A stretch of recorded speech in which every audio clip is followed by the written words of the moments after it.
Hi friends, welcome to Dakshinya home. இன்றைக்கான vlog வந்து என்னன்னு பார்த்தீங்கன்னா, மகா கந்த சஷ்டி விரதம் வருது இல்லைங்களா? ஸோ அதுக்கான விரதம் வந்து நான் எப்படி ஃபாலோ பண்ணுவேன்றது தான் உங்கள் கூட ஷேர் பண்ணிக்க போகிறேன். ஸோ அதனால் வீடியோவை ஸ்கிப் பண்ணாமல் பாருங்கள். நான் வந்து முருகருக்கான எந்த விரதமாக இருந்தாலும் அதை நான் எப்போயுமே ஃபாலோ பண்ணிகிட்ருப்பேன். நான் மட்டும் இல்லை, எங்கள் ஃபேமிலியே தான் சின்ன வயசுலேருந்தே ஃபாலோ பண்ணிகிட்ருக்கோம். கிருத்திகை இருந்தாலும் சரி, சஷ்டி இருந்தாலும் சரி, செவ்வாய்க்கிழமையாக இருந்தாலும் சரி, எல்லா விரதமே நான் ஃபாலோ பண்ணுவேன். நான்வெஜ் சாப்பிட மாட்டேன். எதுனா 2 வேளை சாப்பிடாமல் இருப்பேன். அப்படி இல்லைனா ஜூஸ் மட்டும் குடிச்சிட்ருப்பேன். அந்த மாதிரி தொடர்ந்து ஃபாலோ பண்ணிட்டு தான் இருக்கேன். ஏன்னா எனக்கு முருகர்னால் ரொம்ப பிடிக்கும். அதனால தான் இந்த மாதிரி எல்லா நாளும் ஃபாலோ பண்ண முடியாதவங்க இந்த மாதிரி கந்த சஷ்டி விரதம் இருங்க.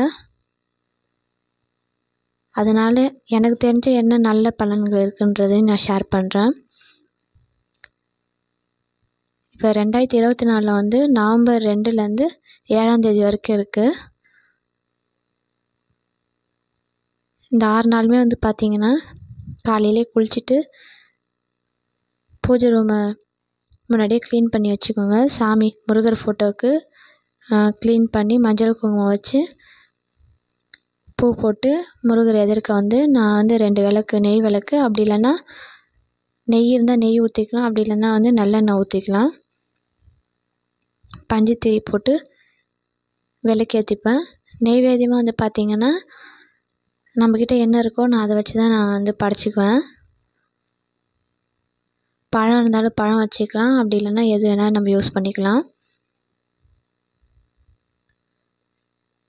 நம்ம வந்து வெத்தலைப்பாக்கு மட்டும், வாழைப்பழம் அது மட்டும் கூட வச்சுக்கலாம். அப்படி இல்லை வேறு எதனா ஒரு பழம் இருந்தாலும் நம்ம அதை எடுத்து வச்சுக்கலாம். நான் வந்து பார்த்திங்கன்னா ஆப்பிள் இருந்து சாத்துக்குடி 2 வச்சுருந்தேன்.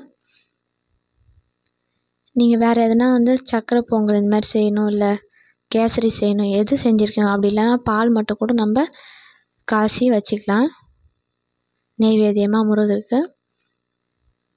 நம்ம எது பண்ணாலுமே வந்து பார்த்திங்கன்னா முழு மனசோட சந்தோஷமாக செய்யணும். சிம்பிளாக பண்ணாலுமே நம்ம விருப்பத்துக்கு ஏற்ற மாதிரி செய்யணும்.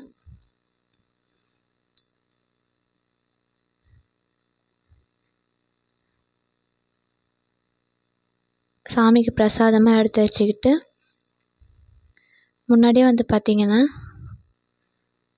விளக்கு தட்டெல்லாம் க்ளீன் பண்ணி ரெடி பண்ணி வச்சுக்கோங்க.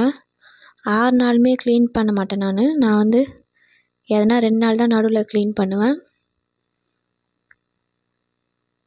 அதுக்கப்புறம் பார்த்திங்கன்னா விளக்கேற்றி சாமி கும்பிட்ற வேண்டியதான். 6 நாளுமே வந்து பார்த்திங்கன்னா நான் மார்னிங் மட்டும் சாப்பிட மாட்டேன், மீதி 2 வேளையும் சாப்பிட்ருவேன். அவங்கவுங்க ஹெல்த் கண்டிஷனுக்கு ஏற்ற மாதிரி தான் வந்து பார்த்திங்கன்னா நம்ம வந்து விரதம் இருக்கிறது. இல்லை ஜூஸ் மட்டும் குடிச்சிட்டு இருக்கிறதுனால இருக்கலாம். பட் நான் வந்து பார்த்திங்கன்னா ஒரு வேளை சாப்பிட மாட்டேன், மீதி டைம் சாப்பிட்டுக்குவேன்.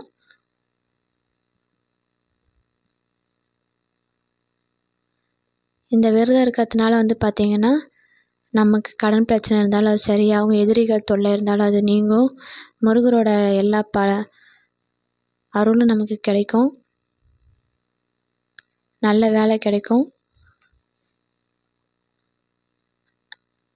கோவிலுக்கு போக முடிஞ்சால் கண்டிப்பாக போயிட்டு வரலாம். மார்னிங்கே கூட குளிச்சுட்டு போயிட்டு வரலாம். அப்படி இல்லை மார்னிங் போக முடியலன்னா ஈவினிங் கூட போகலாம். அப்படி கோவிலுக்கு கண்டிப்பாக போய் தான் ஆகணுன்னு இல்லைங்க. வீட்டிலே கூட இந்த மாதிரி முருகர் எதிர்க்க 2 நெய் விளக்கு ஏற்றி நம்ம சாமி கும்பிட்டுக்கலாம்.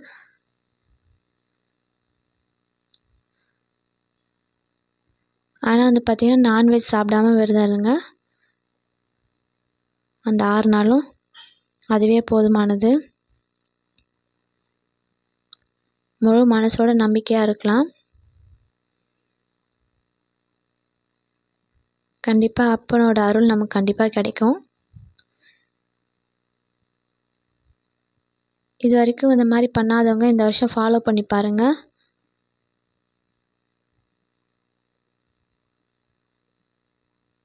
நான் எப்பவுமே இந்த மாதிரி சிம்பிளாக தான் ஃபாலோ பண்ணுவேன். எனக்கு தெரிஞ்ச விஷயத்த நான் ஷேர் பண்ணியிருக்கேன். இதில் ஏதாச்சும் மிஸ்டேக் இருந்தால் கமெண்ட்டில் சொல்லுங்கள், நான் மாற்றிக்கிறேன்.